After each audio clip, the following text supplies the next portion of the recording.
السلام عليكم ورحمة الله وبركاته. ازيكم حبايبي؟ عاملين ايه؟ يا رب تكونوا بخير.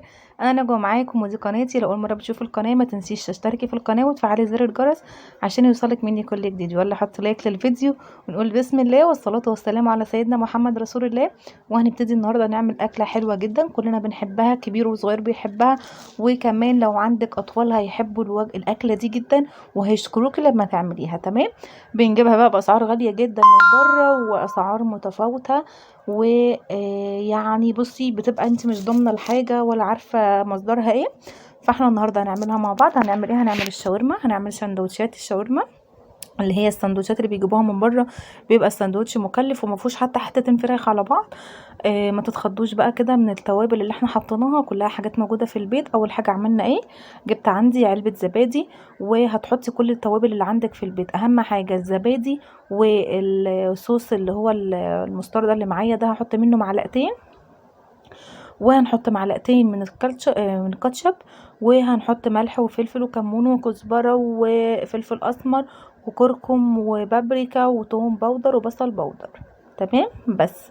وهنحط شويه من الزيت، وهي دي التوابل بتاعتنا. يبقى كل التوابل اللي عندنا في البيت: ملح، فلفل، كمون، كزبره، فلفل اسمر، بابريكا، توم باودر، بصل باودر، شطه لو عايزه.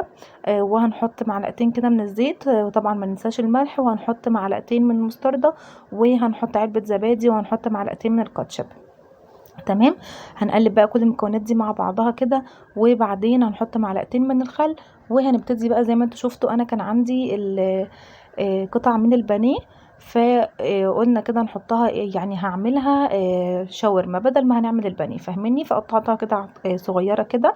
طبعا هنا بقى ريماس كانت حابه تحط التاتش بتاعها بقى، اللي هي ايه، عايزه تعمل اي حاجه، فقالت لي سيبيها يا ماما انا هحطها. ما حبيتش ازعلها، وحطت معايا كده الفراخ في التتبيله، وهنركنها بقى على جنب. وهنعمل جنب الشاورما النهارده ان شاء الله هنعمل جنبها كبده. الكبده عملناها مع بعض كتير قبل كده، فقلت اوريكم كده التتبيله. بنحط اول حاجه عندي شويه من البابريكا، شويه من الكركم، شويه من الكمون والكزبره والثوم، فصين توم ولا 3 كده مطحونين، يعني يكون توم ناعم يعني، مع فلفل والملح اللهم صل على سيدنا محمد، والزيت بتاعنا. تمام. وبركن الكبده 10 دقايق بس ولا حاجه، وبعدين بسويها. هنا بقى كان خلاص سخنت بقى عندي طاسه كده فيها معلقتين من الزيت، ونزلت عندي بالشاورما بكل التتبيله اللي فيها. ما تقوليش مثلا هصفيها ولا اي حاجه، لا، حطي كل التتبيله اللي فيها وسيبيها. تمام كده. هسيب بقى الشاورما بتاعتي تاخد الصدمه، وبعدين هنقلبها على الناحيه التانية. بس اهم حاجه تاخد صدمه من تحت علشان تبقى مستويه معاكي. تمام. هي هيفضل لونها اللون ده كده علشان التوابل اللي احنا حاطينها. تمام. طبعا وانا بعمل الشاورما كنت طبعا بقلي بطاطس كده معايا في الجنب التاني علشان لازم هنحتاج البطاطس. تمام. هي كده كان خلاص استوت، مش محتاجه اي حاجه تانية، فشلتها. انت ما عليكي غير ان انت هتقلبي فيها كل شويه كده من فتره للتانية لحد ما ما تلاقيها استوت معاكي. شلت بقى الشاورما بتاعتي كانت خلاص استوت، وهنبتدي نعمل بقى الكبده. نفس الكلام، هحط معلقتين من الزيت سخنين، وهنزل عندي باول حاجه القلب اللي هو بيبقى مع الكبده علشان القلب بياخد سوا اكتر. فبنزل بالقلب الاول ياخد تحميره كده معايا، وبعدين اركنه على جنب وانزل عندي بالكبده. تمام. هنا بقى كان الفلاش فصل بتاع الفون، فهتلاقوا الاضاءه غمقت شويه. تمام كده. هحط الكبده بتاعتي، مش هقلبها خالص دلوقتي عشان ما تنزلش ميتها، وهقلبها بعد ما تكون خدت صدمه كده من تحت. تمام كده. قلبناها بقى كويس. هزود هنا بقى عندي شويه كده من الزيت، وزي ما قلت لكم هي فيها كل التوابل بتاعتها، فيها الملح والفلفل والكمون، وفيها الشطه، وفيها فلفل، وفيها توم مطحون، وفلفل مطحون. تمام كده. انت ما عليكي غير ان انت بتسويها بس. اهم حاجه في الحاجه اللي انت بتبقي متبلاها دي بتبقى التسويه بتاعتها كويس. هي الكبده مش تاخد معايا وقت 10 دقايق بالظبط وبتستوي. قبل ما تستوي بنزل عندي كده بفصين من الثوم، وبنزل بشويه من الفلفل. انا اليوم ده حبيت ان انا احط فلفل الوان كان عندي يعني، فحطيت كده فلفل الوان مع الثوم، وهنقلب كويس. وهي خلاص على كده اول ما الثومه بس تتشوح معايا، هي كده الكبده عندي خلصت، وكمان الشاورما كانت خلصت. وانا كنت جايبه بقى العيش بتاع الشاورما، وهنبتدي ان احنا نحشي الشاورما بتاعتنا. وكده الكبده خلاص خلصت معايا. شايفين بقى تحفه، مش عايزه اقول لكم على الريحه والجمال اللي كان اليوم ده. بصراحه كان يوم سهل جدا، وفطار سهل كده ولذيذ.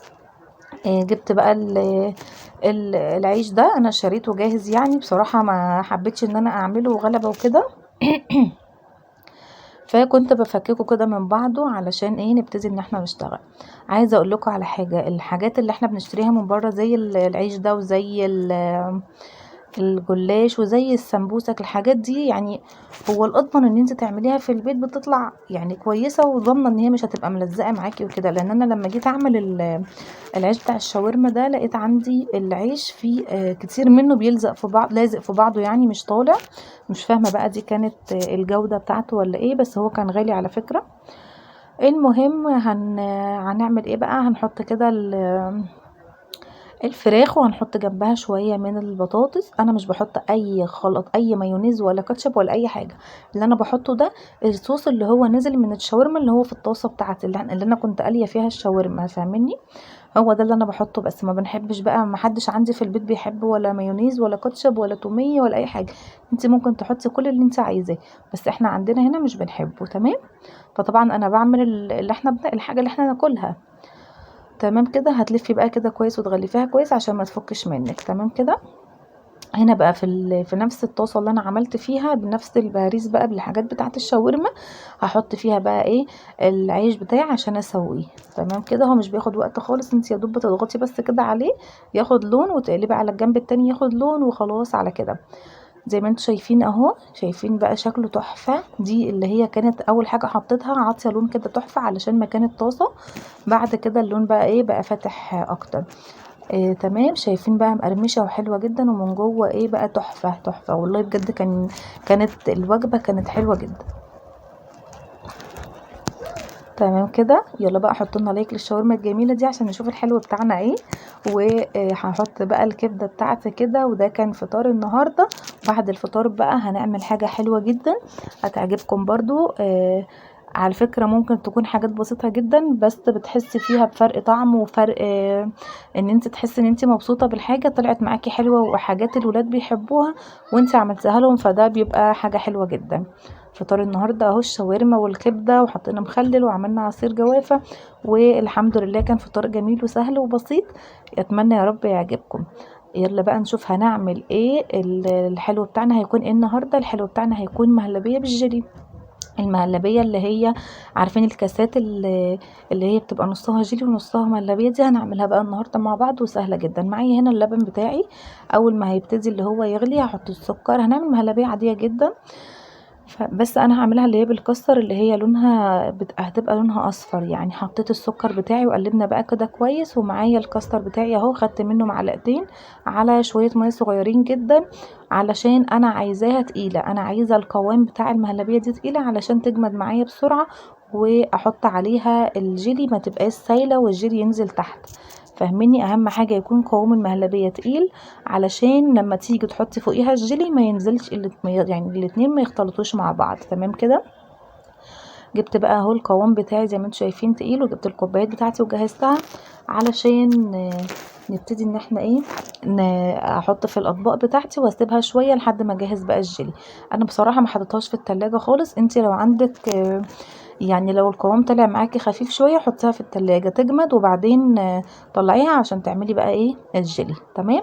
هنا اهو ده كان شكل الاطباق. انا حطيت كده من تحت طبقه وسبت طبقه من فوق، يعني ما حطيتش الاطباق كلها علشان اخلي الطبقه التانية بتاعه الجيلي. جبت بقى عندي كده كيسين من الجيلي، وهحط على كل كيسين الكيس بيبقى عليه كوبايه ميه سخنه وكوبايه ميه ساقعه. فانا عشان حطيت الكيسين هحط كوبايتين من الميه المغليه، وبعدين هنقلب كويس، وبعدين احط كوبايتين من الميه الساقعه. تمام اهو. اهم حاجه تكون الميه سخنه.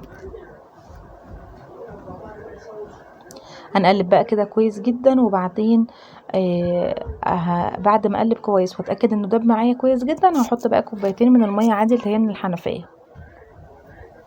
تمام كده اهو. هنحط برده كوبايتين بنفس الكوبايه اللي انا حطيت بيها في الاول. وزي ما انتوا شايفين انا الاطباق المهلبيه جنبي ما دخلتهاش التلاجة، بس عشان القوام بتاعها كان كويس ف يعني ايه جمدت مع نفسها كده. تمام كده. عامله بقى الاطباق كلها، وبعدين هندخلها بقى الفريزر. وادي المهلبيه بالجيلي اللي احنا كلنا بنقعد نقول ازاي عاملين الطبقات، ازاي الجيلي منزلش مع المهلبيه، ازاي مش عارفه ايه. فادي كل حاجه سهله اهو. حطيت بقى الكاسات بتاعتي وحطيت كل الاطباق اللي عندي وكده خلاص. اتمنى يا رب يكون الفيديو بتاعنا عجبكم. اسيبكم سلام.